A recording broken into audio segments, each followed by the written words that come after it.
औषध फोडलात. शिवसेना हे नाव मोदीजी तुम्ही दिलेलं नव्हतं ना, तो धोंड्या तिकडे बसला निवडणूक आयुक्त त्यांनी दिलेलं नाही, तर ते माझ्या आजोबाने आणि माझ्या वडिलांनी नाव दिलेलं शिवसेना. आणि जो एक प्रभू रामचंद्राचा पवित्र धनुष्य बाण आम्ही घेतला होता, तो धनुष्य बाण तुम्ही आता कलुषित करून टाकलेले. आता चोराच्या हातात धनुष्य बाण आहे. अरे ज्या रावणाला शिवधनुष्य नाही पेललं त्या विंध्याला पेलणार आहे. त्याने त्यांच्या 40 जणांच्या गाडीचं वजन नाही पेलत. आत्ता सुताणे झालेत जागा वाटपामध्ये. त्यांना काय शिवधनुष्य पेलणार आहे? शिवधनुष्य माझ्या समोर बसलेले आहेत आणि शिवधनुष्य पेलण्याची ताकद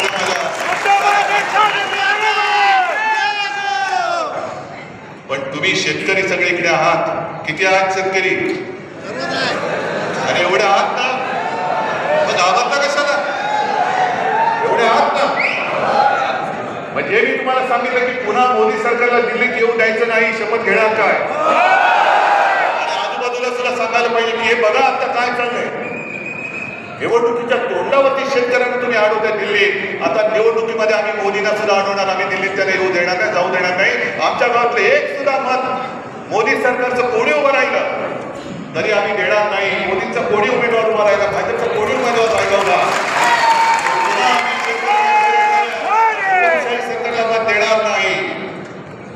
तर कुठेतरी तुमचं बोलणं ऐकलं जाईल आणि तुमचं बोलणं ऐकण्यासाठीच मी आलो आहे. ही लढाई मी माझी लढायला आलो नाहीये. पण जो उल्लेख आता मला तर संजीव भाऊने केला आणि आम्हालाच केला. मी मुख्यमंत्री झाल्यानंतर आम्हाला कर्जमुक्त करा असं कोणतरी तुमच्यापैकी बोललं होतं.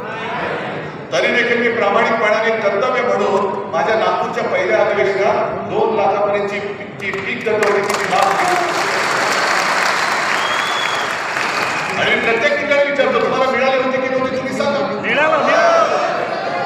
काय किती तुम्हाला किचकट प्रश्न लिहायला दिली होती?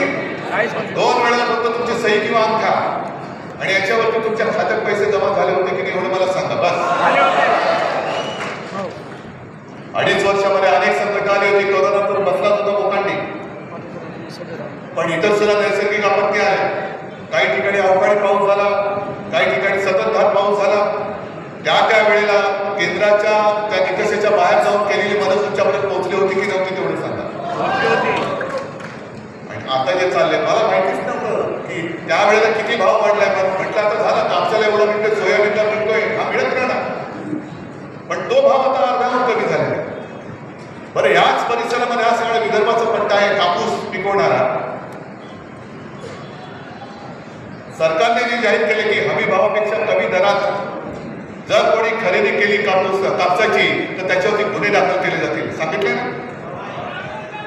या सगळ्या बातम्या आलेल्या. Subscribe now and press the bell icon. Never miss an update.